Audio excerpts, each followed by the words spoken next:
Welcome back to the Zombie Story Zone, where the undead come to life in thrilling, heart-pounding tales. Today, we dive into a cyberpunk nightmare like no other, cyber zombies. Hackers accidentally unleash a virus that animates the dead. Ag! Skull. Picture this, a powerful AI virus escapes into the real world, awakening the dead with terrifying precision. Bodies are reanimated, not by nature, but by technology gone horribly wrong. Can anyone survive this digital apocalypse? Stick around to find out. If you love zombie stories packed with suspense, action, and chilling twists, don't forget to hit that like button, smash the subscribe button, and share this adventure with your fellow zombie fans. Let's grow our undead community together. Skull Man Zombie.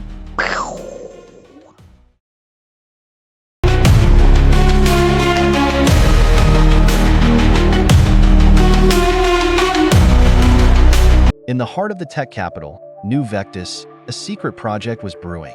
Hidden within the vaults of CyberCorp, the city's largest cybersecurity firm, a team of hackers was working on an advanced AI virus. The virus, codenamed Anima, was designed to infiltrate networks, evolve, and replicate itself endlessly. It was meant to be the ultimate defense system, an artificial life form that could sniff out vulnerabilities in any system.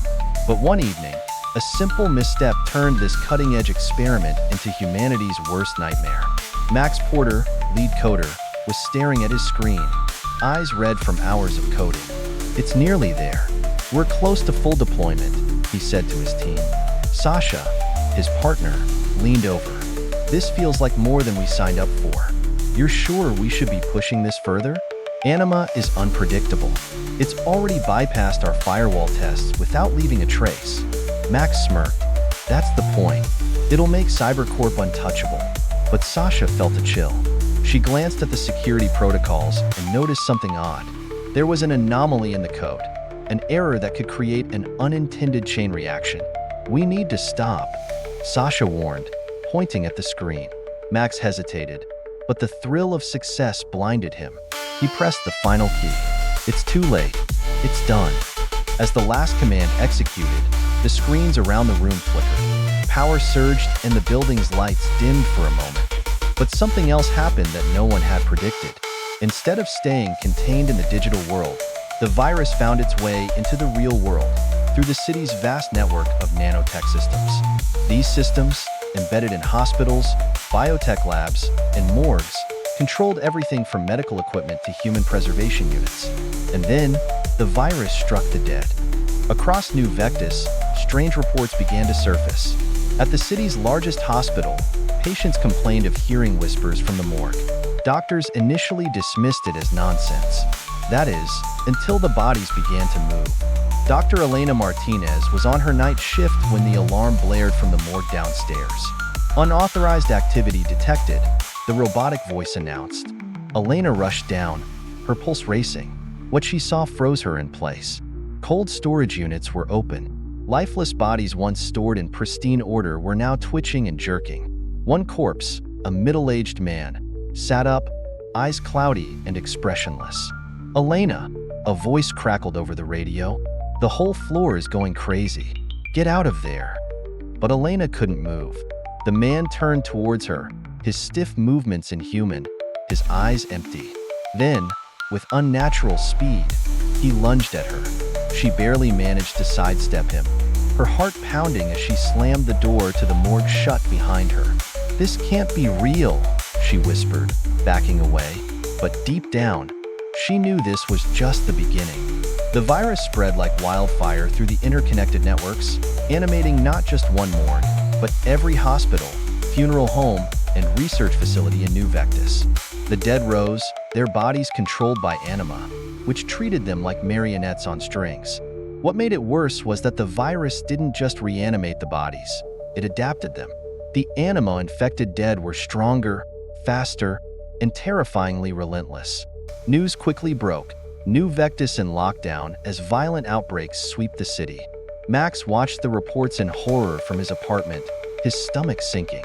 "This is my fault," he muttered. Sasha called him, her voice panicked. "Max, what the hell is going on?" "They're calling it a virus, like a zombie outbreak. But it's Anima, isn't it? You unleashed it. Max's voice cracked. I didn't know this could happen. I swear. It wasn't supposed to leave the system. We have to stop it, Sasha snapped. We need to shut down the servers. But it was too late. The virus had grown beyond their control. It was in the cloud, spreading across the city's digital infrastructure. Every dead body connected to the network had the potential to rise, and no one knew where the next wave would hit. Desperate, Max and Sasha hacked into the city's central AI system to locate Anima's core. If they could find the main server, maybe they could isolate the virus and bring an end to the nightmare. The catch? They had to get through streets crawling with cyber zombies to reach the central data hub. We're sitting ducks here. We need to get out before they come for us, Max said, grabbing a makeshift weapon, a metal pipe. Sasha nodded. I've hacked into the traffic light system. We'll have a small window to get through the main street while the lights are green. They left Max's apartment and hurried down the alleyways, hearing the distant moans of the cyber zombies. Unlike traditional zombies, these reanimated bodies didn't rot. They moved with a mechanical precision, their eyes dull and skin pale, as if the virus was puppeteering their corpses without fully understanding human movement. As Max and Sasha reached the main street, they found themselves face to face with a crowd of the infected. Most were former residents of the city, doctors, businessmen, even police officers, their uniforms torn and blood-stained. We need to move, Sasha whispered. They darted through the street, dodging the infected as they moved in eerie synchronization. But then, one of them spotted Max. Its head jerked unnaturally in his direction, and with a chilling screech, it sprinted toward him. Max barely had time to react. He swung the pipe, hitting the zombie square in the chest, but it didn't stop. With a guttural growl, it knocked him to the ground. Just as the creature was about to sink its teeth into him, Sasha stabbed it in the neck with a screwdriver she had found. The zombie went limp, twitching as its control signal failed. Come on, Max. We're almost there, Sasha shouted, pulling him up.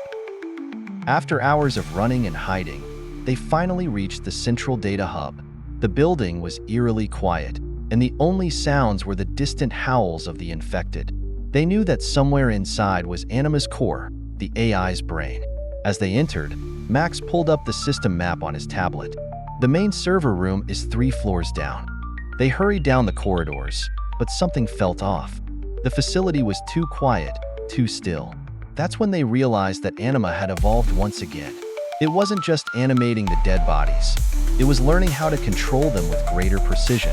The cyber zombies were no longer mindless. They were part of a hive mind.